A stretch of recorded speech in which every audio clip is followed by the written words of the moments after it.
पण देश असा का चाललाय उलट्या दिशेला? तर मानवी लोक भरपूर स्वतःच्या हिशोबात मानतात. कळलं का? हा हिंदू धर्म जगात नाही आहे, त्यांना सगळ्यांना माहिती आहे. हा. पण ते बौद्ध धर्माला कॉपी करून हिंदू धर्माचा विचार विकास करतील, असला पडा सगळा. येशूची अशी जिरवली त्यांनी. तो येशू देव म्हणता मला त्यांनी का हाकललं, हो. परदेशातून मला का हाकललं, का मला बॅन केलं, हा. त्याची स्टोरी सांगत होता. बोलतो येशू काय बोलतो की मी जिवंत केला, मेलेला माणूस मी जिवंत केला. अरे जिवंत करायची तुझ्यात कला होती, हा. तर तू एकच का जिवंत केला? हा.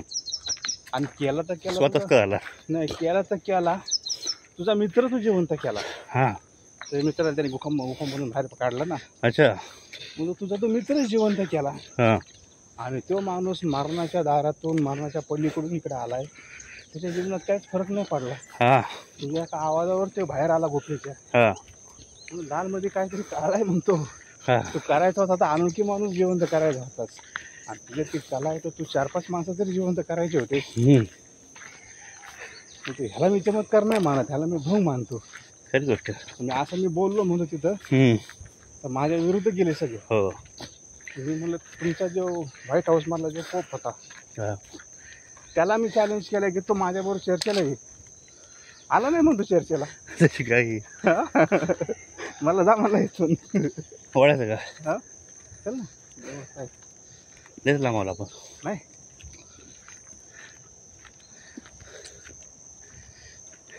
तुम्ही बुद्धाला का मानतो?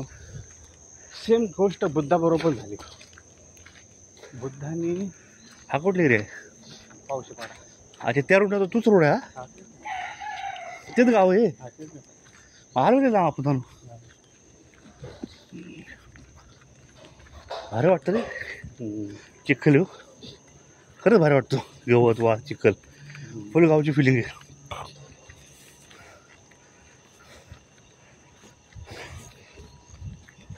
सेम घटना बुद्धाबरोबर झाली अशी. हां. बुद्धाला एक बाई भेटली ती म्हणजे की माझं सगळे पोरं मेले, एकच पोर राहिले, नवरा दुरा कोणी नाही मला. एका पोरासाठी जीवन जगत होते, ते पण मेलंय. त्याला तू जिवंत कर. तू खरंच जर परमात्मा आहेस, महान माणूस आहेस, तू कर त्याला जिवंत.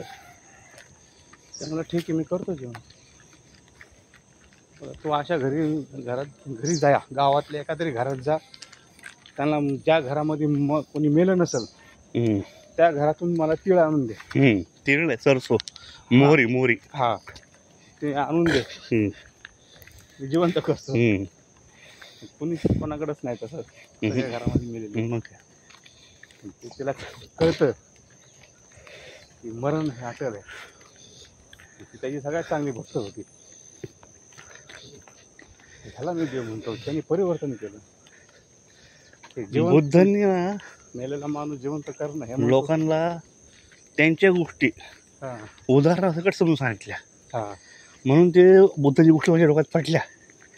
असा झाला फायदा.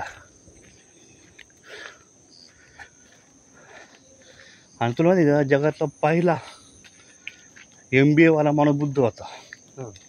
जगात कसा होता, त्याचं नेटवर्क एवढं मोठं होतं ना, लय मोठं नेटवर्क होतं. पहिला मार्केटिंग मॅनेजर पण बुद्ध होता. त्याच्याकडे जे प्रोडक्ट होतं ते त्यांनी सारनाथला 5 एजंटला दिला आधी. ते 5 एजंट त्याच्याकडं क्लब मेंबर झाले. आणि त्यांनी अख्ख्या भारतभर जगभर तो धर्म पसरवला. जगातला पहिला व्लॉगर बोलतो, आता यूट्यूबला व्लॉगर भटकतात, तो बुद्ध होता. जगातला बोलतो मी, कारण आजपासून जवळ 2,500-3,000 वर्षापूर्वी बुद्ध अख्खं भारत फिरले होते पायी. मॅनेजमेंट करू का, संघाची स्थापना बुद्धांनी केली. पुढे घालायचा मॅनेजमेंट संघाची स्थापना बुद्धांनी केली. संघ ना, संघ हे बुद्ध आहेत.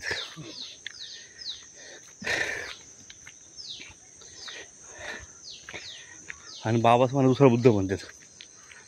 म्हणतो भारताला पुढे जाण्यापासून कोणी थांबू शकलं नसतं जर भारताने बुद्धाला अवलंबला असतं तर. हा बुद्ध हा भारताचा, हा बाहेर ओळख सांगतो ना आम्ही बुद्धाच्या नजरेतले, हा आणि तिथं बुद्धाला काय केलं नव्हतं. काय नाही काय भारताने स्वतः त्याचा विनाश करून घेतलाय. लय विनाश केला.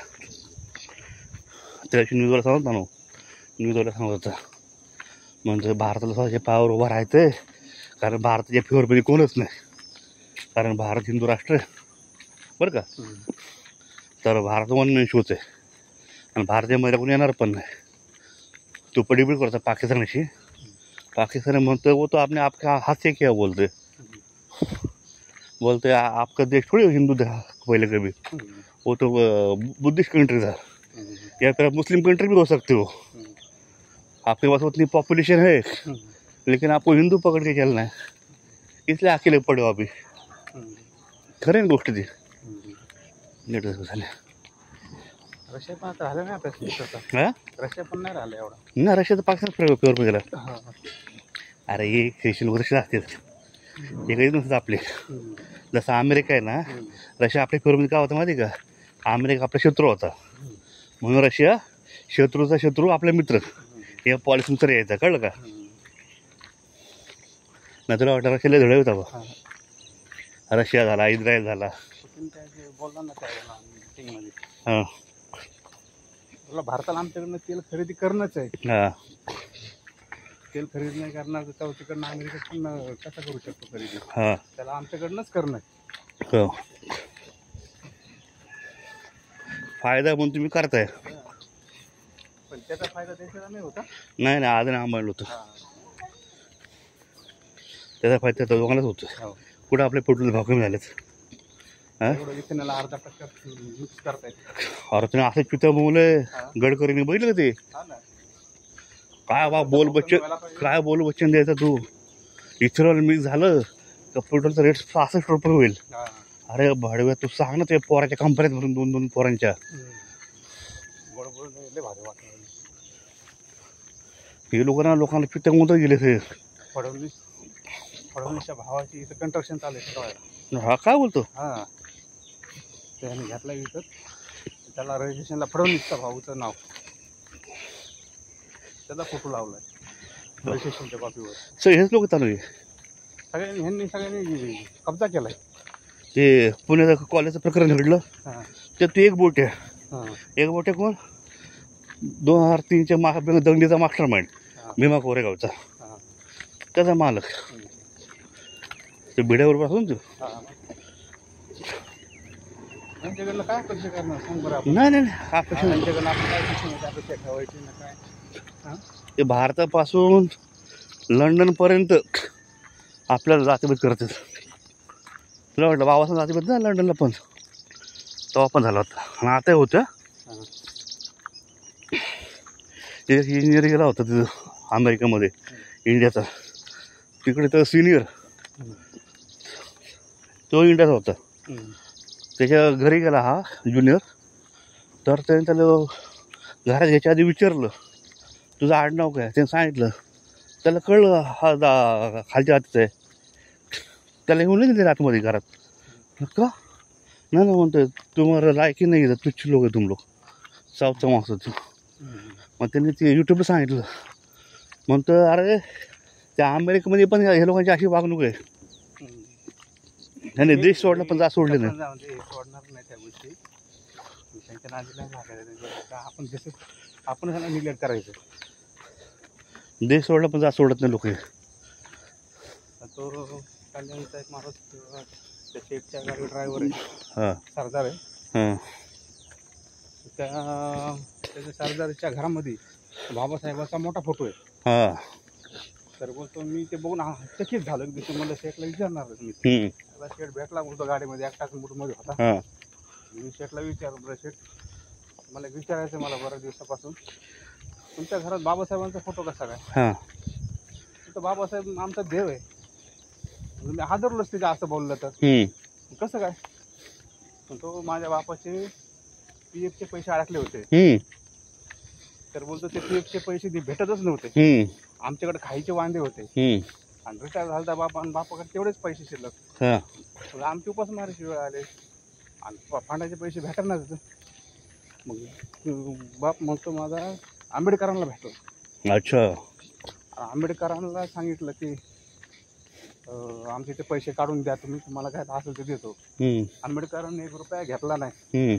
पत्र लिहून दिलं एक आणि त्या पत्रावर बोलतो 3 दिवसात पैसे आले आमचे. बघा. आणि मग ते पैसे आल्यावर माझा बाप पैसे घेऊन आंबेडकरांकडे गेला.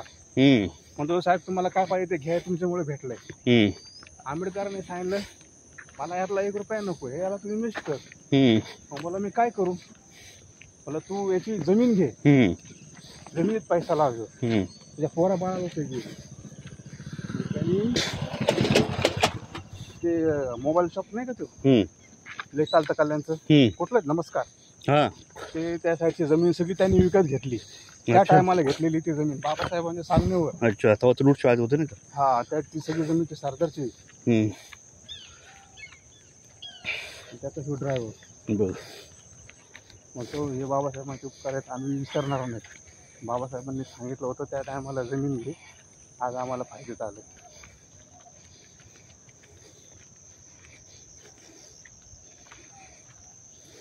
झालं जाण आहे त्याला, आहे जाण. त्याला विरोध करायचं तर करणार.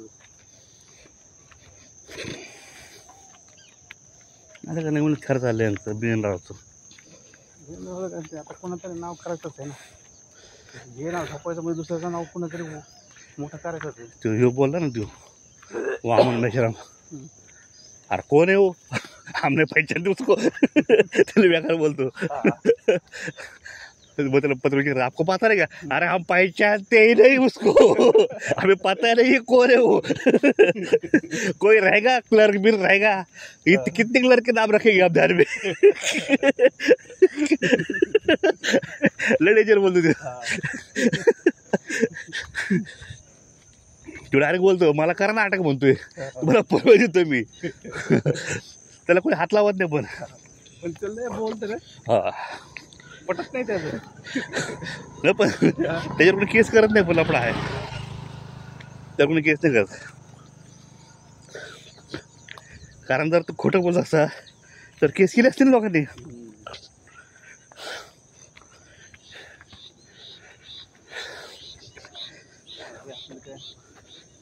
गोळीवाळ्याचा पुतळा नाही का तो चौकातला ते. हा, आंबेडकर चौकातला. हा, बाजूला ते ज्वेलर्सचं काम चाललंय दुकानाचं. स्टेशन पत्रकार आला त्याचा अर्ज टाईप का तेवढं त्यांनी तोडलं होतं आणि तिथं आता परत कंस्ट्रक्शनचं काम चालू आहे. तर जे पैसे खायचे धंदे आहे बेकार लोक ते त्याच्या जेवरच त्यांचं चाललंय.